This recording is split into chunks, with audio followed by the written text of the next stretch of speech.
कबीर साहब जैसे मुक्केबाज हो, कोई मुक्केबाज, तो मुक्केबाज जब एक दूसरे से लड़ते हैं तो एकदम घेर घेर करके मुक्का मारते हैं।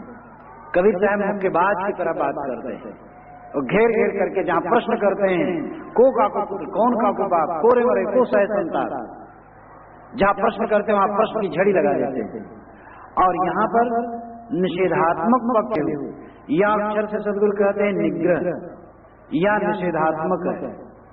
निग्रह करना भी निषेधात्मक है, त्यागना छोड़ना, ये या निग्रह स्नेह हो। साहब कहते अगर कल्याण चाहते हो तो स्नेह का निग्रह करो, मोह का त्याग करो। कहीं कबीर सुबरे जाय न मोह समाए, ये कबीर साहब का महासूत्र है।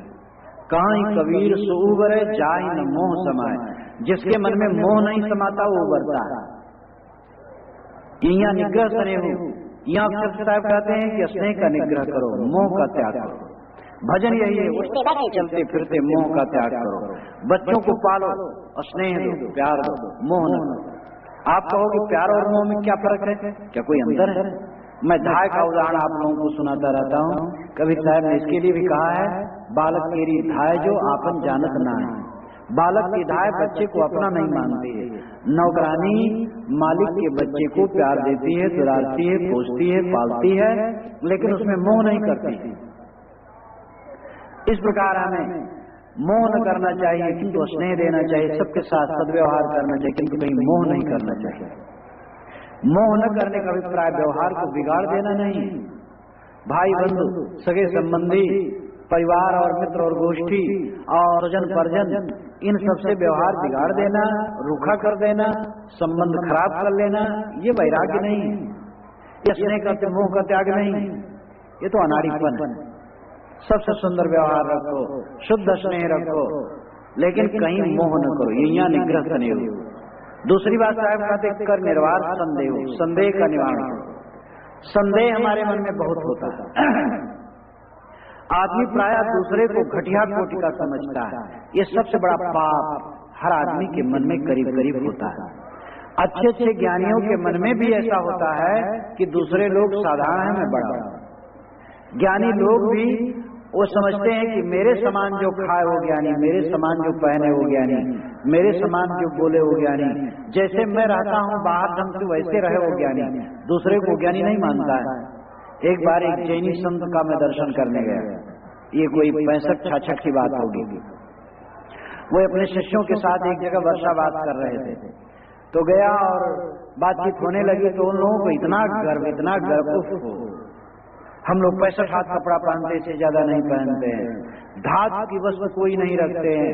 कापी अगर लाए हो, कागज की कापी, और उसमें पिन लगी हो, रात भर रखे रहे तो उपवास करते हैं। कोई धातु नहीं रखते हैं, ये नहीं करते, वो नहीं करते। मार अहंकार में चूर। अपने अहंकार का वर्णन, उन्होंने त्याग का वर्णन इतना किया कि हद हो गया। मैंने कहा हाँ महाराज, त्याग बहुत बड़ी चीज है। आप लोगों में जो दिगंबरी होते हो तो महात्यागी होते हैं। वह तो शरीर पर एक सूत भी नहीं रखते, धन्य है उनका त्याग। अरे कहे वो नरक में जाते हैं। हम कहे क्यों नरक में जाते हैं? कहे वो ठंडी में चलते हैं तो उनके शिष्य पहले जाकर के जहां उनको रुकना होता गड्ढा खोदते हैं, उसमें पैरा भरते हैं, फूंकते हैं, उसको गरमाते हैं, तो उसी में जाकर क्यों रहते हैं? कितने जीव को मारे, उनका नरक होगा कि नहीं होगा? कहे महाराज, मैंने कहा महाराज इसी प्रकार तो 65 हाथ कपड़ा पहनते थे, तो ये 65 और 64 और 100 हाथ, ये पाखंड में कोई बड़ा बल नहीं है। कोई धातु नहीं छूता इससे महात्यागी नहीं हो गया। धातु का उपयोग होता, धातु को छू लेना भी कोई पाप नहीं है।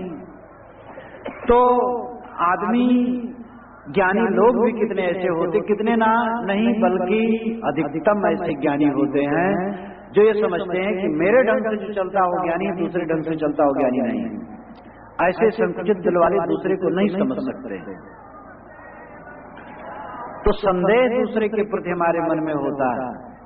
भाई पर संदेह, पत्नी पर संदेह, पति पर संदेह, पड़ोसी पर संदेह। हम मानते हैं पड़ोसी हमारी बुराई कर रहा है, बेकार की बात। हम दो आदमी को खड़े देखते हैं तो हम समझते हैं हमारी बुराई कर रहा है। तुम जितने कमजोर बनोगे उतने तुम दूसरे पर शंकाशील बनोगे। जो जितना स्वस्थ अंतःकरण का होता है, अंदर से पवित्र होता है, वो संदेह नहीं करता है। वो अपने विरोधियों पर भी संदेह नहीं करता है। और इसी प्रकार दानेदार और जो दानेदार नहीं है उसमें अंतर होता है। अगर हमारा शत्रु भी वो दानेदार है, समझदार है, तो हमारी बुराई नहीं करेगा, हमारे बुराइयों का सर्वत्र बखान नहीं करेगा। जो दानेदार शत्रु है और नादान मित्र है तो कभी तो रो देगा, पैर पकड़ लेगा, और कभी हमारी बुराइयों को ही बढ़ा चढ़ा करके फैलाएगा। इसलिए नादान मित्र से दानेदार दुश्मन अच्छा होता है। तुम स्वयं किसी के नादान मित्र मत बनो, दानेदार बनो, दुश्मन भी किसी के न बनो। लेकिन ये भी निश्चय है कि आपका कोई दुश्मन हो दानेदार समझदार है तो आपकी बुराई नहीं करेगा, आप जिससे समाज में बदइज्जती हो, तौहीनी हो, ऐसी बातों कहीं नहीं करेगा। और नादान मित्र बड़ा खतरनाक होता है। नादान मित्र पर कभी भी विश्वास नहीं करना चाहिए।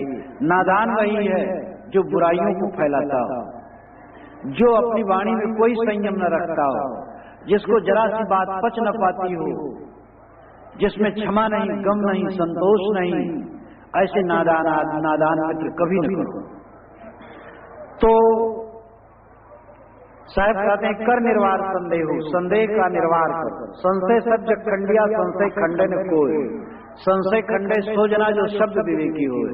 संसार के सारे लोगों के मन का संशय ने खंडन कर दिया। संशय का खंडन लोग नहीं कर रहे हैं, संशय का खंडन वह करता है जो शब्दों का विवेकी हो। संशय का खंडन यानी अपने मन में उठे हुए संदेहों का खंडन। दूसरे को समझने के लिए चेष्टा करो, दूसरे पर बुराइयों का आरोपण करके अपने मन को गंदा न बनाओ। घर में कला, समाज में कला, परिवार में कला, गांव में कला, नगर में कला, देश में कला, सारे कला का कारण क्या? संदेह। हम संदेह करते हैं दूसरे पर और फिर दूसरे की बुराई का बखान करते हैं। यही हमारी सबसे बड़ी वीरता रहती है। दूसरे पर संदेह न करें और अपनी बुराइयों को देखें। इसमें हम इस चीज को नहीं समझ पाते हैं, लेकिन हमारा कल्याण यही इसी में है कि हम दूसरे पर संदेह न करें और अपनी बुराइयों को देखें।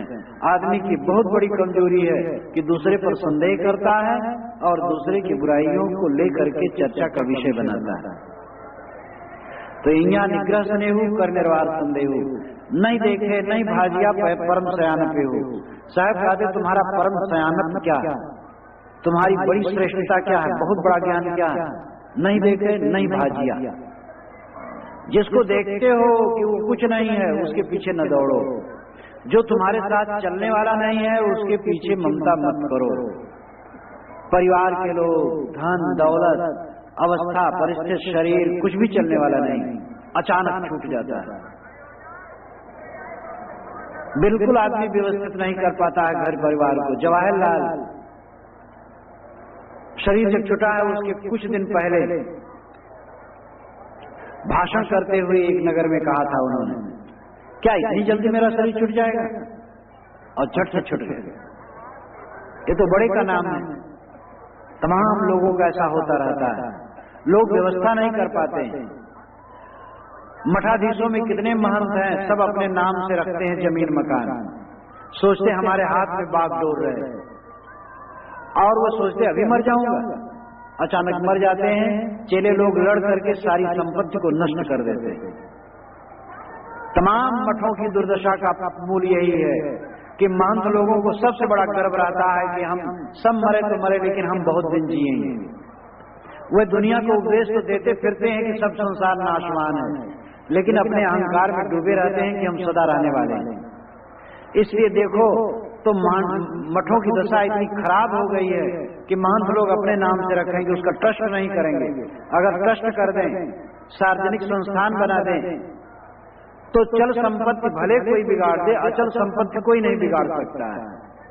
सैकड़ों एकड़ जमीन है, महंत के नाम है, और अगर उन्हीं का मन खराब हुआ तो भाई भतीजे को लिखते चले जाते हैं। आजकल की दुबैया ऐसी है, सैकड़ों एकड़ जमीन, महंत लोग अपने बाल बच्चों को लिखते चले गए हैं। ऐसे महंतों को तो पता नहीं कितने जन्मों तक नरक भोगना पड़ेगा। इसीलिए तो वाल्मीकि रामायण के उत्तरकांड में बड़ा सुंदर उदाहरण आया है। एक कुत्ते को एक साधु ने मार दिया था, तो महाराज राम के दरबार में आया और कहा महाराज हमारा न्याय किया जाए। तो बुलाया गया साधु, तो कुत्ते से राम ने पूछा, बताओ तुम ही बताओ क्या इसको करें। कहा महाराज इसको महंत बना दीजिए। तो मंत्रियों ने कहा तो बड़ा गजब हुआ, एक गलती पर महंत बना दिया और बस उसको हाथी पर चढ़ा करके भेज दे। तो इसका क्या अर्थ होता है? तो मतलब जो महंत हो जाता है फिर वो उसकी सब दुर्गति हो जाती है। लेकिन ये बात नहीं है, अच्छे भी महंत होते हैं, वैराग्यवान महंत होते हैं। राम शोभादास जी महाराज मणिराम छावनी के महंत थे, कोई महान वैराग्यवान संत हुए हैं। और बुरहानपुर के श्री काशी साहब कबीर पंथ में काशी साहब इतने महान वैराग्यवान महंत हुए कि क्या पूछना। आज भी अच्छे अच्छे वैराग्यवान महंत हैं। ये सब पर लागू नहीं होगा, लेकिन जो महंत लोग समझते हैं कि धन मकान जमीन रुपया पैसा सब हमारे हाथ में रहे, वे निश्चित है अपने संस्थान को नरक की तरफ ठेल रहे हैं। अचानक उनका शरीर छूट जाएगा और सब बिगड़ जाएगा। और जो लोग ये जो मठ मंदिर और जगह जमीन मिली हुई है गृहस्थों ने धीरे धीरे दिया है, वो आम समाज की सेवा के लिए, भाई भतीजे के लिए नहीं, लेकिन भाई भतीजे में बांट बांट करके लिख लिख करके महंत लोग एकदम बिगाड़ते हैं। और आजकल की ये दशा बहुत हो गई है। तो मैं कह रहा था कि नहीं देखे नहीं भाजिया परम सयान पीहू, जिसको तुम देख रहे हो तुम्हारे साथ चलने वाला नहीं है, उसके पीछे मत दौड़ो। परम बुद्धिमानी यही है कि नाशवान पदार्थों की आसक्ति छोड़ो। क्या हमारे साथ चलने वाला है? कुछ भी चलने वाला नहीं। नहीं देखे नहीं भाजिया परम सयान पीहू, जहां न देखता आप भजाऊ। साहब कहते हैं जहां देखते हो कि तुम्हारा कुछ नहीं वहां दौड़े दौड़े जा रहे हो, जहां नहीं तहां तन मन लाओ। जहां कुछ अपना नहीं वहीं अपने तन मन को लगा दिए हो। जहां नहीं तहां सब कुछ जानी, जहां कुछ नहीं वहां तूने सब कुछ जान लिया है। इसलिए अंत में साहब कहते जहां है तहां ले पहचानी, जहां है वहां पहचान, कहां है और कहां नहीं, आपका सत्व कहां है, आपका अपनापन कहां है, आपका अधिकार कहां है। क्या शरीर पर अधिकार है? जब शरीर पर अधिकार नहीं है तो शरीर संबंधित प्राणी पदार्थों पर कहां अधिकार है? अधिकार केवल अपनी आत्मा पर है, अपना सत्व, अपनी चेतना, निज रूप है। अपनी आत्मा को छोड़ करके हम छोड़ नहीं सकते हैं, और अपनी आत्मा के अतिरिक्त पदार्थों को पकड़े रखना चाहें तो भी पकड़े रह नहीं सकते। हम शरीर आज सारे पदार्थों को मजबूती से पकड़े रहना चाहते हैं, लेकिन हाथ में वो नहीं रह जाते। और अपनी आत्मा को हम छोड़ करके नहीं छोड़ सकते। इसलिए समझ लो तुम्हारी आत्मा ही तुम्हारा परम निधान है, वही तुम्हारा परम सत्व है, वही तुम्हारा अपना है और कुछ अपना नहीं। साहब कहते जहां है ताले पहचानी, जहां है वहां पहचान। जहां तक तुम देखते हो सुनते हो वो सब दृश्य है। गो गोचर जहां लग मन जाई, सो सब माया जाने हो भाई। गोस्वामी जी कहते हैं गो इंद्रियां, गोचर विषय, और जहां तक मन जाए सब माया है। इसलिए जब मन और इंद्री जहां जाती माया है, तब मायातीत क्या है? तुम्हारा अपना स्वरूप। यदा पंचावतिष्ठन्ते ज्ञानानि मनसा बुद्धिश्चाना विचेष्ट तामाहु परमाम पदम। यदा पंचावतिष्ठन्ते ज्ञानानि मनसा, और बुद्धिश्चा, बुद्धि मन और 5 ज्ञानेंद्रिय ये जब चंचल न हो, तामाहु परमाम पदम, इसको परम पद कहा जाता है। मन चंचल न हो, बुद्धि चंचल न हो, इंद्रियां चंचल न हो, यहाँ आत्मा परमात्मा का नाम भी नहीं लिया गया। श्रुत वचन है, कठ उपनिषद का मंत्र है। यहाँ बौद्ध मत का भी निर्वाह हो जाता है। बौद्ध मत आत्मा परमात्मा का नाम नहीं लेना चाहता है। वो कहता है जो व्यवहारिक जीवन है उसको जियो, मन को वश में कर लो, इंद्रियों को वश में कर लो, बुद्धि को स्थिर कर लो, मोक्ष हो गया। बिल्कुल मालूम होता है जैसे बौद्ध विचार यहाँ कह दिया गया हो। आत्मा में रहो, परमात्मा में रहो नहीं कहा गया। इंद्रियों को वश में कर लो, मन को वश में कर लो, बुद्धि को वश में कर लो, बस परम पद मिल गया। मन इंद्रिय बुद्धि इत्यादि के वश हो जाने पर तब रहता क्या? सारा प्रपंच समाप्त और स्वसत्ता तो विद्यमान ही है। शायद कहते हैं कि जहां नहीं था सब कुछ जानी, जहां है ताले पहचानी। इस संसार में तेरा कुछ नहीं और तू सब कुछ मान लिया है। घर परिवार धन दौलत पद प्रतिष्ठा नाम रूप ये सब कुछ मान लिया और यहाँ तेरा कुछ नहीं। लेकिन तेरा सत्य तेरी आत्मा है, उसको तो कुछ जानता ही नहीं, अपने आप को ख्याल ही नहीं। जैसे सूरज की किरणें देखो अब सूरज में लौट रही हैं, इसी प्रकार जब हम सोने चलते हैं तो हमारी चेतना हमारे में लौट आती है। जब आप सोने चले, आज ध्यान दें, जब आप सोने चलेंगे और आपकी चेतनावृत्ति जब लौटेगी तभी नींद आएगी, और जब तक चेतनावृत्ति फैली रहेगी नींद नहीं आएगी। जब चेतनावृत्ति अपने आप में आ जाएगी तब उसको कहते हैं सुषुप्ति। सुषुप्ति का अर्थ होता है अपने को पाना। स्व अपीत सुषुप्ति, स्व नाम खुद, अपीत नाम पाना, अपने को पाना सुषुप्ति। ज्ञानी पुरुष सब समय सुषुप्त है, क्योंकि वो सब समय अपने आप को प्राप्त है। जागृत सुषुप्त है, जागते जागते जानो सोया है। जो खाते पीते उठते चलते फिरते काम धंधा करते हुए मोह नहीं करता, शोक नहीं करता, राग द्वेष नहीं करता, चिंता और मोह और विकलता में नहीं पड़ता, निर्द्वंद प्रसन्न प्रशांत आत्मस्थ और संतुष्ट है, वह सब समय सुखी रहता है और वह सब समय सुषुप्त है।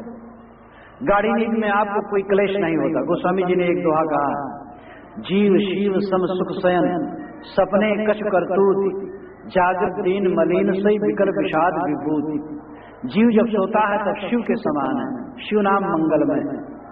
जीव शिव सम सुख शयन, चाहे हत्यारा हो, चाहे बहुत बड़ा रोगी हो, बहुत बड़ा कर्जी हो, बहुत बड़ा निंदित हो, गाड़ी नींद में जा करके उसके सारे दुख खत्म हो जाते हैं और परम आनंद की प्राप्ति उसको होती है। तो जीव सुख शयन, सुख में शयन करता है, वो शिव के समान रहता है। जीव शिव सम सुख शयन, सपने कुछ करतूत, जब वो सपना देखता है तब कुछ करतूत करता, प्रपंच में पड़ जाता है, उलझन आ जाती है। कहीं उसको सिंह खदेड़ रहा है, कहीं सांप खदेड़ रहे हैं, कहीं समुद्र का तट आ गया है और कहीं बहुत बड़ी बिल्डिंग खड़ी है, कहीं शत्रु कहीं मित्र मिल रहे हैं, तो उसमें उलझ जाता है। जागृत दीन मलिन सोई, वही जीव जब जाग जाता है तो दीन मलिन हो जाता है। क्यों हो जाता है? विकल विषाद विभूति, जीव के पास विषाद की विभूति है, दुखों का ऐश्वर्य है और उसी में उलझ जाता है। कौन सा दुख का ऐश्वर्य है? मन का न होना दुख है। उसके मन के अनुकूल का प्राणी बिछुड़ गया, उसके मन के अनुकूल का प्राणी विरोधी हो गया, मन के अनुकूल स्वास्थ्य न रहा, मन के अनुकूल प्रतिष्ठा न मिली, मन के अनुकूल भोजन वस्त्र नहीं मिले, मन के अनुकूल संसार की चीजें न मिली, और ये असंतोष आदमी के चित्त में बना रहता है। और इसलिए विकल विषाद विभूति, वो दुख के ऐश्वर्य में डूब जाता है जागृत अवस्था आते आते। आध्यात्मिक प्रगति यही है कि जागृत अवस्था ही में हमारी सुषुप्ति हो जाए। हम देखें, सुने, खाएं, पिए, काम धंधे करें, लेकिन प्रसन्न रहे, सुखी रहे, और वो विवेक से ही संभव है। संसार को जीत करके ही संभव है। संसार को स्वप्न समान समझ करके, इसकी आसक्ति को जीत करके ही ऐसी स्थिति आ सकती है। और ये कठिन नहीं, कठिन इसलिए लगता है क्योंकि उधर हमारा प्रयास नहीं है। सबसे सरल काम है। प्राणियों को वश में करना कठिन ही नहीं, असंभव है। शरीर के स्वास्थ्य को बरकरार बनाए रखना भी असंभव सरीखा है, क्योंकि धीरे धीरे तो गलेगा। सारी अवस्था परिस्थिति और दुनिया की अनुकूलताओं को बनाए रखने में कठिनता ही नहीं है, असंभव भी है। लेकिन हमें कुछ नहीं चाहिए, इस विचारधारा में स्थित होने में बड़ी सरलता है। भोग ग्रहण करने से मिलता है और मोक्ष त्याग करने से मिलता है। ग्रहण करने में सब परतंत्र हैं और त्याग करने में सब स्वतंत्र हैं। हमारे सामने का जो कुछ हम वहां रावटियां लगी हुई हैं, हम कहें कि भाई ये रावटियां हमें दे दे, और हमें न दे तो हम क्या करेंगे? परतंत्र हैं उसको पाने में। लेकिन वो कहे महाराज 1 महीना के बाद उसको आप ही ले जाइए, मैं कहूँ भाई मुझे कोई जरूरत नहीं उसकी, तो हमें क्या परतंत्रता है? ग्रहण करने में हम परतंत्र हैं, त्याग करने में स्वतंत्र हैं, और त्याग से ही मोक्ष मिलता है, तो त्याग से ही शांति मिलती है। इसलिए मानव मात्र मोक्ष और शांति के लिए स्वतंत्र है, चाहे वो पढ़ा हो चाहे अनपढ़ हो, कोई बात नहीं। पढ़ाई तो यही है कि कुछ भाषा और कुछ लिपियों का अभ्यास कर लिया जाता है। भिन्न भिन्न भाषाएं होती हैं जो काल्पनिक रूढ़ियां होती हैं, और भिन्न भिन्न लिपियां होती हैं जो सांकेतिक चिन्ह होते हैं। भिन्न भाषाएं और लिपियों को पढ़ लेने वाला वास्तविक विद्वान नहीं है। वास्तविक विद्वान है अपने मन और इंद्रियों को जीत लेने वाला, इसी जीवन में तृप्त हो जाने वाला विद्वान है। तो सदगुरु कहते हैं जहां नहीं कहा सब कुछ जानी, जहां है तहां ले पहचानी। जहां है वहां पहचान, कहां है तेरा? तेरा तू है और कुछ तेरा नहीं। तेरा परमात्मा है राम है और कुछ तेरा नहीं है, तेरा मोक्ष है और कुछ तेरा नहीं है, ये भाषा का अंतर है। वही राम है, वही परमात्मा है, वही तू है, और वही निर्वाण है, वही मोक्ष है, और उसको ठीक ढंग से समझ लेना चाहिए। तुम पाने की लालसा रखते हो, लेकिन पाई हुई चीज छूटती है। अगर भगवान मिलेगा तो छूट जाएगा, भगवान अगर आपसे बाहर है तो मिलेगा और छूट जाएगा। उधारी का सौदा कभी काम नहीं दे सकता है, हमें तो अपना सौदा होना चाहिए। कहते हैं प्यार उधार का खाप प्यार का तापत, पैरा जला जला करके तापो, कब तक तापोगे? लकड़ी हो, कंडा हो और कोयला हो तो ठीक से तापो, प्यार जला जला करके कब तक तापोगे? और उधार कब तक खाओगे? जो परमात्मा अलग है, जो मोक्ष अलग है, वो हमें परमानंद परम तृप्ति कैसे दे सकता है? इसलिए परमात्मा अलग कुछ नहीं, मोक्ष अलग कुछ नहीं, केवल वासनाओं का त्याग करना। यन मनसा ना मनते नाहुल मनोमतम तदेव ब्रह्मत्तम विद नेदम इदमुपास्ते। जो मन में नहीं आता किंतु जिसकी सत्ता से मन माना हुआ है उसको तू ब्रह्म जान, और मन से मान करके जिसकी तू उपासना करता है वो ब्रह्म नहीं। ये चक्षुषाना पश्यत एन चक्षुष पश्यत तदेव ब्रह्मत्वम विद नेदम इदमुपास्ते। जो आंखों से नहीं दिखाई देता किंतु जिसकी सत्ता से आंखें देखती हैं उसको तू ब्रह्म जान, और आंखों से देख करके जिसकी तू उपासना करता हो ब्रह्म नहीं। मतलब यह है। इसी प्रकार और मंत्र भी कहे हैं, आंख से, नाक से, कान से, जीभ से, चांद से, मन से जो कुछ ग्रहण हो वो माया है, और जो इन इंद्रियों से ग्रहण करता है उन्हें, उनका साक्षी है, दृष्टा है, मनता है, बोधता है, वही आपका स्वरूप है।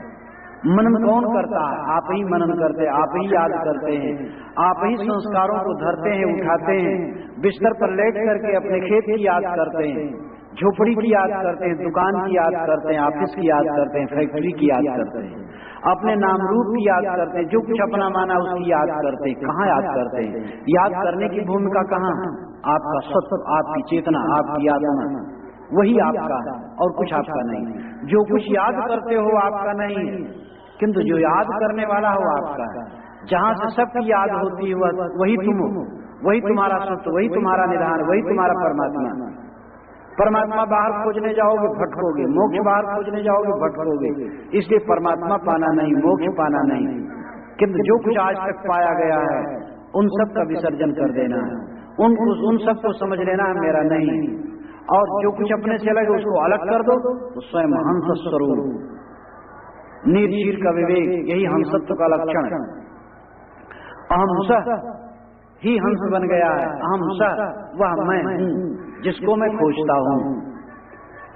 तो इसलिए साहब कहते हैं जहां नहीं था सब कुछ जानी, जहां कुछ नहीं वहां तूने सब कुछ जान लिया है।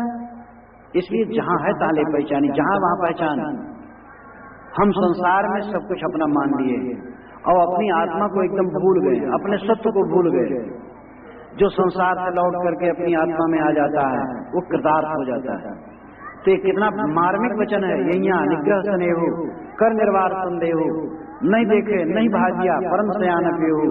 जहां न देखता हाथ बजाओ, जहां नहीं था तन मन लाओ, जहां नहीं था सब कुछ जानी, जहां है ताले पहचानी।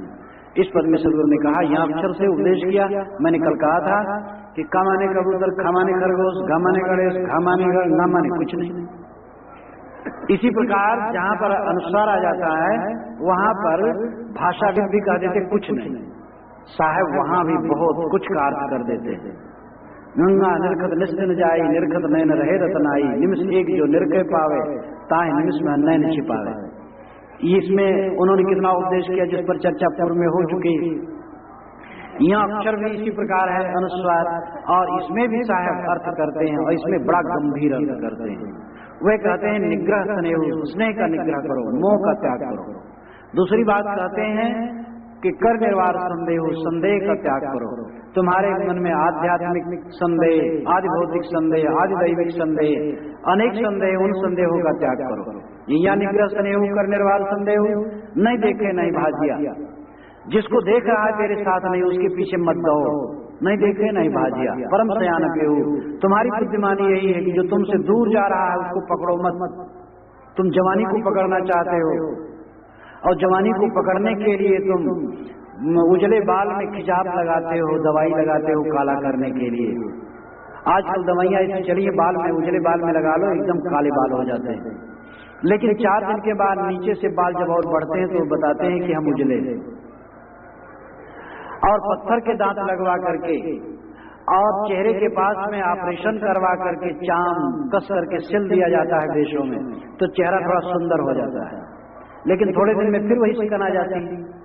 इस शरीर के प्रवाह को कौन रोक सकता है? संसार की धारा को कौन रोक सकता है? तो नहीं देखे नहीं भाजिया, जिसको तो देख रहा है कि मेरे साथ नहीं, उसके पीछे मत दो। परम सयाना पे हो, परम बुद्धिमानी यही है जो छाया के पीछे न चले। जो छाया के पीछे चलता है छाया को पकड़ नहीं पाता है, और जो स्वयं चलता है छाया उसके पीछे चलती है। हम छाया के पीछे दौड़ते हैं। नहीं देखे नहीं भाजिया, परम सयाने पे हो। जहां देखता आप बजाओ, जहां नहीं देखता वहां भागा भागा दौड़ जा रहा है। जहां नहीं था तन मन लाओ, जहां कुछ तेरा नहीं वहां तन मन समर्पित कर रहा है। जहां नहीं था सब कुछ जानी, जहां कुछ नहीं वहां तूने सब कुछ जान लिया है। इसलिए जहां है ताले पहचानी। जिस घर में आप रह रहे हैं सब कुछ अपना मान रहे हैं, घर मकान पेटी, उसमें गहने कपड़े रुपए और न मालूम कितनी चीजें, एक एक चीज को जगह जगह करके रखते, मेरे हैं मेरे हैं मेरे हैं। इतने में एक क्षण में सांस टूट गया और सदा के लिए सब चीजों से संबंध कट गया। इन बातों पर जरा सोचना चाहिए। हम तो मौत की याद ही नहीं करते हैं। हम समझते हैं दूसरे मर जाए तो मर जाए, हम थोड़े मर जाएंगे। एक नौजवान तो इतना उन्मादी था, वो कहे हम मर कैसे जाएंगे, मर की मरने भावने नहीं करते हैं, और मरने लगे उठ करके बैठ जाए, कैसे मर जाए। उसको जवानी ही में फालिज मार दिया और खाट में पड़ गया, और साल भर खाट में पड़ा रहा, अंत में मर गया। तब लोगों ने कहा कैसे उससे पूछा जाए तुम क्यों मर गए। तो इतना प्रमाद हमें होता है, दूसरे मर जाए हम नहीं मरेंगे। साहब कहते हैं जहां नहीं था सब कुछ जानी, जहां है ताले पहचानी।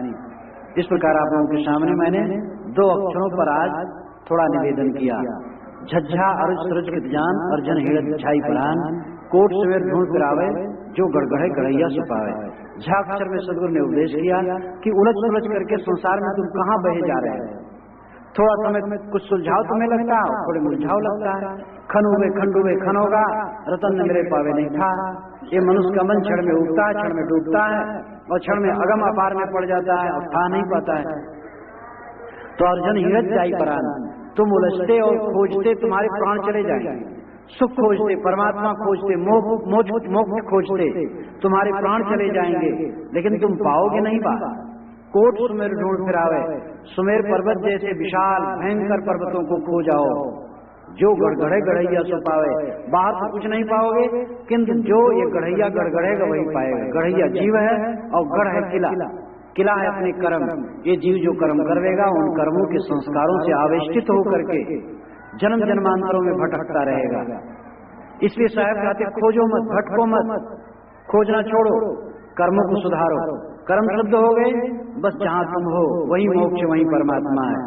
और उसके अगले अक्षर पर आप लोगों के सामने निवेदन किया, यहाँ निग्रह सने हो, कर निर्वाण संदेह हो, नहीं देखे नहीं भाजिया, परम सयान पे हो।